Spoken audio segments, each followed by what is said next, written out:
Hello dear listeners, welcome back to Timeless Romance Tales. Before we begin, don't forget to like this video and subscribe for more dangerous kisses, aristocratic secrets, and loves that refuse to let go. Now tonight's tale begins beneath chandeliers, inside a room full of masks, lies, and a duke who would kill to protect the woman who saw too much. Let's begin. The Harrington Masquerade was the event of the season, gilded gowns, glittering jewels, and courtiers eager to gossip behind feathered masks. But Lady Rosamund Vale hadn't come to dance or flirt or catch a husband. She had come because she was ordered to.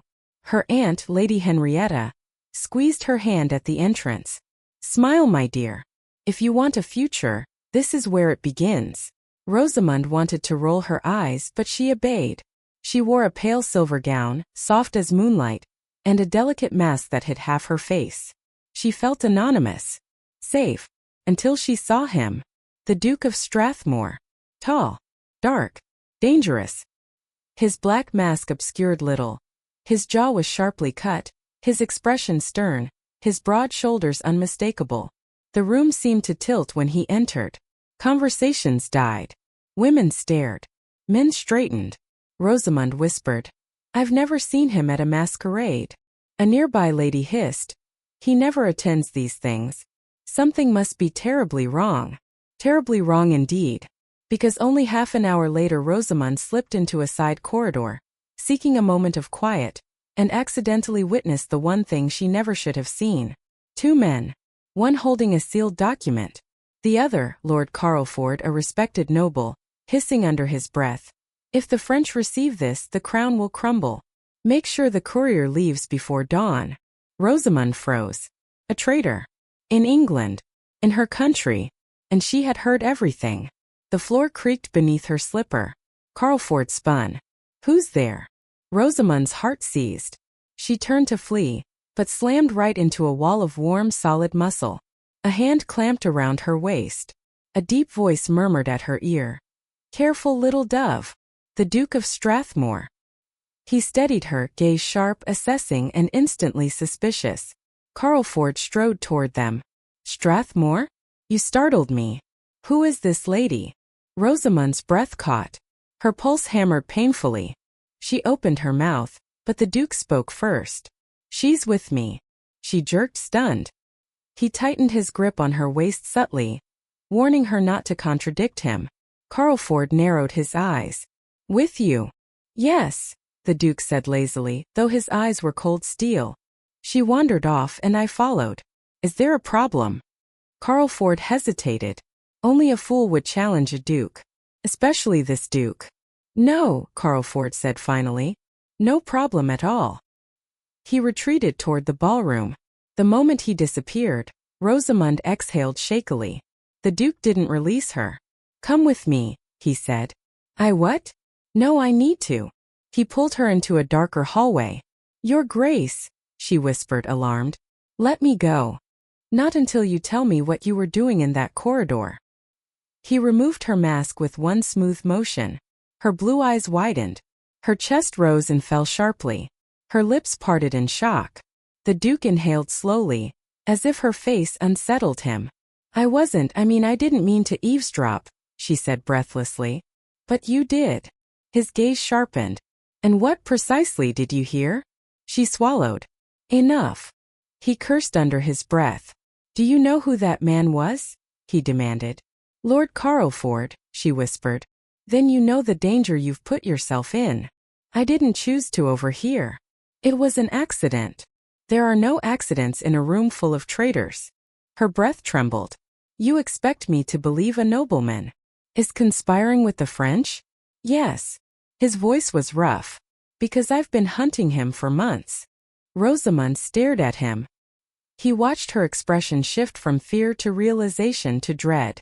"Oh no," she whispered. "He saw me. He will know I heard." "Yes," the Duke said grimly. "And he will not forgive it." A shiver ran through her body. "What do we do?" she whispered. He stepped closer. "You stay with me. I don't even know you." His voice softened, but it did not lose its edge.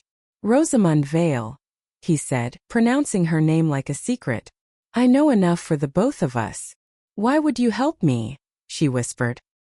He leaned in, his breath a warm ghost against her cheek. Because you'll be dead by morning if I don't. Her legs nearly buckled. The Duke slid an arm firmly around her waist to keep her upright. We leave. Now. But my aunt. Your aunt will assume you retired early. You cannot stay here. She whispered. Your Grace. I'm frightened. For once, he murmured, eyes burning into hers. You should be. He took her hand and led her swiftly through the servant corridors and out the back entrance of the manor. Rain began to fall, cold, sharp drops that spattered their masks and gowns. His carriage waited, shadowed under an oak tree. Get in, he said. She hesitated. I should at least know your name. Lightning cracked across the sky as he helped her inside. Ashton Ravenswood, he said. The Duke of Strathmore. And the man keeping you alive. The carriage lurched forward, wheels splashing through puddles. Inside, the air was warm, lit by a single lantern. Rosamund pressed herself into the corner, trembling. The Duke sat opposite her, watching her with a predator's stillness. Tell me exactly what you heard, he said. She told him. Word for word. When she finished, his jaw was clenched. Carlford meant every syllable, he said. What will you do? She asked softly. What I've always done, he murmured. Whatever is necessary. Your Grace, she hesitated. Thank you for helping me. He lifted an eyebrow. You think you're safe? Her breath stilled. Aren't I? No, his voice darkened. Your life is worth nothing to a traitor. If he believes you hurt him, he will come for you. Rosamund's heart pounded painfully. And you? Why are you involved? His gaze locked onto hers, piercing. Because, he said quietly, I serve the crown in ways not meant for polite conversation. She swallowed. You're telling me you're a spy. A protector, he corrected softly. Of England. Of innocence. Of anyone who sees too much. Like me. Yes, he said. Like you. The carriage turned onto a forest road. Where are we going? She asked. To Strathmore Manor. She inhaled sharply. Your home. Yes. You can't bring me to. I will bring you anywhere I choose, he said gently but with unmistakable authority. And tonight I choose to bring you somewhere you cannot be killed. Her lips parted. She had rarely encountered a man who spoke with such command, and yet beneath it a quiet protectiveness. Rain hammered the carriage roof. He leaned forward. Rosamund. Her name in his voice did something strange to her heart. You are not alone, he said. I won't let anything happen to you, she whispered. Why does a duke care what happens to me? His expression shifted, something hot, something dangerous. Because I noticed you the moment you entered the ballroom. She blinked, stunned. You did? Yes. His voice deepened. You look at people as though you see too much. And I have always been drawn to women who are not fools. Her cheeks warmed. I was a fool tonight. No, he murmured. You were brave. She swallowed. Do you compliment all women under your protection? His lips twitched. I have never protected a woman before. Her breath caught. Never. Never. The air between them thickened.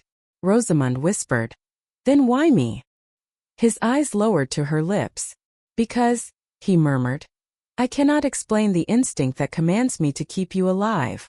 Her pulse fluttered wildly. Is it instinct, she whispered. Or something else? His jaw flexed. Do not tempt me to answer that. The carriage stopped. Come, he said, stepping out into the rain. Rosamund followed, cold drops soaking through her gown. The Duke's estate loomed ahead, massive, stone gray, lit from within like a fortress of secrets. Inside, warmth enveloped her. Servants rushed to greet him, bowing deeply. Prepare the east wing, he commanded. And send for hot tea. A maid approached her, but Rosamund reached out, grabbing the Duke's sleeve. Don't leave me alone, she whispered. He froze, then turned. His eyes softened just barely. I won't.